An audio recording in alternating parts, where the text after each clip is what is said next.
कि पैरों पे लौट कर प्रणाम करने लगे हैं, पैरों पे लौट कर प्रणाम करने लगे हैं, राहों में घेर कर सलाम करने लगे हैं। लगता चुनाव आ गया करीब दोस्तों, वादे सभी नेता तमाम करने लगे हैं, वादे सभी नेता तमाम करने लगे हैं। और इलेक्शन के बाद क्या होता है, जरा उसका भी एक तरह से एक मुक्ता के साथ में देखिएगा कि कल तक जो वोटरों के थे तलवे को चाटते, कि कल तक जो वोटरों के थे तलवे को चाटते, हर शाम मुर्गा दारुओं पैसे थे बांटते, होते चुनाव नेता की फितरत बदल गई, वो आजकल भाव से भी ज्यादा है काटते। आक्रोश की कविता रखता हूं आपके सामने। एक छोटी सी भूमिका बता देता हूं कि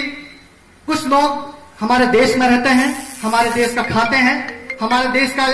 इस्तेमाल करते हैं संसाधन, लेकिन बावजूद इसके वो विदेश की महिमा गाते हैं, वहां का महिमा मंडल गुणगान करते हैं। उसी को ध्यान में रखते हुए इस कविता को सुनिएगा। आक्रोश की कविता कि दुश्मन देश की जय जय करते क्या उन्माद जरूरी है, कि दुश्मन देश की जय जय करते क्या उन्माद जरूरी है, और पहले मजहब देश बाद में ऐसी क्या मजबूरी है, खाते हो भारत का फिर क्यों गाते पाकिस्तान का, और गद्दारों तुमसे तो अच्छा कुत्ता हिंदुस्तान का। साथियों, कुत्ता कभी अपने मालिक के साथ गद्दारी नहीं कर सकता, लेकिन हमारे देश में बैठे हुए कुछ लोग, अभी कल की घटना है, अभी जो है हमारे ब्रह्मोस मिसाइल का प्रोजेक्ट चल रहा है, उसमें एक आदमी पकड़ा गया है जो हमारे देश की गद्दारी करके पाकिस्तान में बैठे हुए आईएसआई को खुफिया जानकारी सौंप रहा था। तो मैं कहता हूं, गद्दारों तुमसे तो अच्छा कुत्ता हिंदुस्तान का,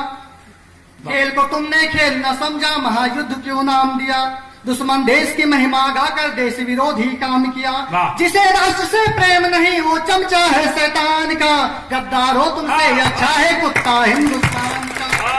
और इस कविता की आखिरी पंक्तियां पढ़ता हूं